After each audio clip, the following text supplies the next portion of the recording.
अगर आप भी चाहते हैं कि लोकल न्यूज का हर एक अपडेट आप तक लगातार पहुंचता रहे तो हमारे YouTube चैनल को लाल बटन दबाकर जरूर सब्सक्राइब करें और बेल आइकन दबाएं, जिससे लेटेस्ट नोटिफिकेशन आप तक पहुंचता रहे। नमस्कार दोस्तों, प्रणाम। आप देख रहे हैं AOI लोकल न्यूज, आपकी आवाज, और मैं हूं आपके साथ राजीव कुमार। जैसे जैसे बिहार विधानसभा चुनाव नजदीक आने का समय हो रहा है, वैसे वैसे क्षेत्र के भावी प्रत्याशियों का क्षेत्र में भ्रमण कर आगामी चुनाव में विधानसभा क्षेत्र से अपना उम्मीदवारी का दावा कर जनता से संपर्क साधना शुरू कर दिया है।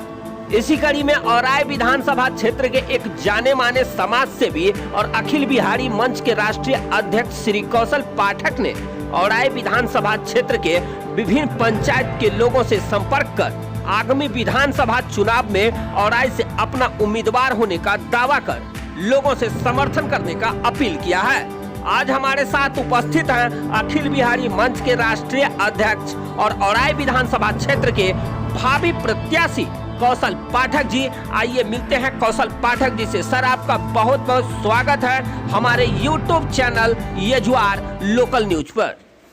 छोटों को आशीर्वाद और हम उम्र साथियों को, युवा वर्ग को मेरा नमस्कार जी। मेरा नाम कौशल पाठक, औराई विधानसभा क्षेत्र के ठीक बगल में, जजुआर के बगल में सामर गांव है।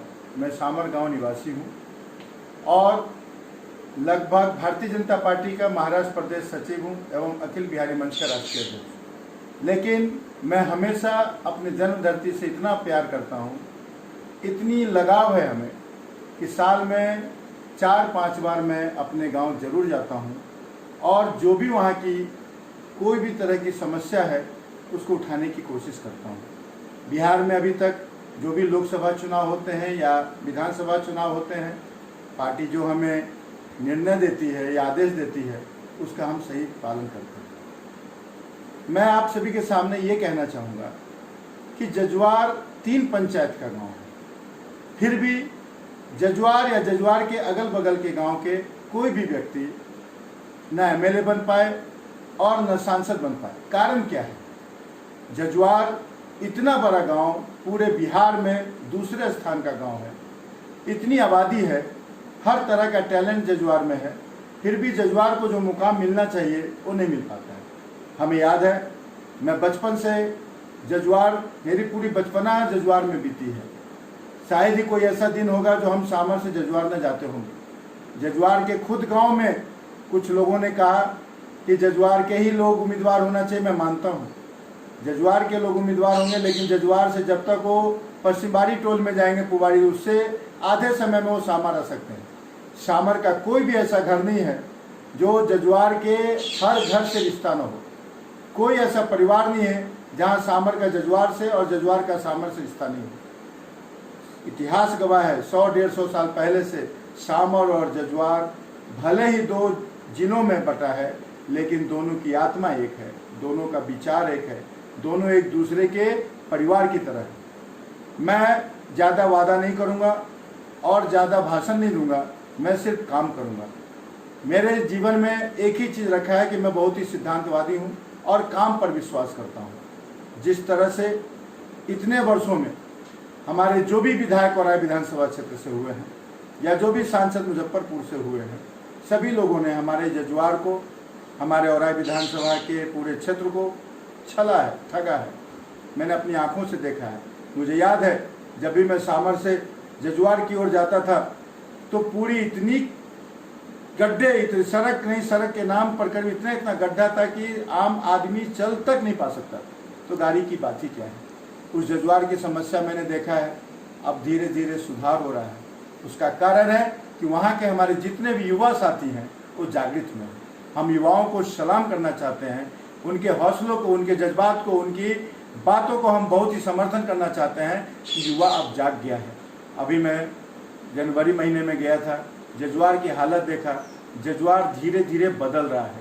पूरे चौक चौराहा सब जगह देखा कि लोग स्वरोजगार की ओर बढ़ रहे हैं, लेकिन जो जजुआर को मिलना चाहिए वो नहीं मिला है। जजुआर की अस्पताल का हालत देख करके दिल इतना दयनीय हो जाता है कि इतनी आबादी वाली गांव में 3 पंचायत का एक गांव है जजुआर, और वहाँ की जो हॉस्पिटल, इतना बुरा हाल है कि वहाँ पर ढंग से डॉक्टर नहीं आता है, नर्स नहीं आता है। वहाँ बड़ा हॉस्पिटल की जरूरत है जजुआर में। खुदा ने खास्ता अगर किसी को कुछ हो जाता है तो उसको दरभंगा ले जाना पड़ता है, मुजफ्फरपुर ले जाना चाहता है। अरे इतनी जनसंख्या में जजुआर में एक बड़ा अस्पताल क्यों नहीं खोला जा सकता है? मैं आपसे वादा करता हूँ, अगर मुझे हमारे जजुआर के ये लोग, हमारे औराई विधानसभा के लोग अगर मुझे आशीर्वाद दिए और मुझे उस योग्य समझे, अगर उन्होंने अपने बहुमूल्य वोट दे करके अगर हमको विधानसभा में भेजे, तो मैं आप सभी से वादा और वचन करता हूँ, कसम खा के कहता हूँ कि मैं जजुआर के अंदर में बहुत बड़ा 200-300 बेड का हॉस्पिटल मैं बनवा के रहूँगा। ये मैं वचन देता हूँ। उसका कारण है कि केंद्रीय स्वास्थ्य मंत्री जो हमारे अश्विनी चौबे जी हैं, उनसे मेरा व्यक्तिगत बहुत अच्छा संबंध है। मैंने उनसे लास्ट बार बात भी किया था। उन्होंने कहा था कि आप जमीन मुहैया कराइए, मैं आपको हॉस्पिटल दूंगा। लेकिन क्या है कि जब तक आप जनप्रतिनिधि नहीं बनेंगे तब तक आप क्षेत्र की लड़ाई नहीं लड़ सकते हैं। क्षेत्र के काम में आप आगे बढ़ेंगे, लोग आपके टांग खींचेंगे।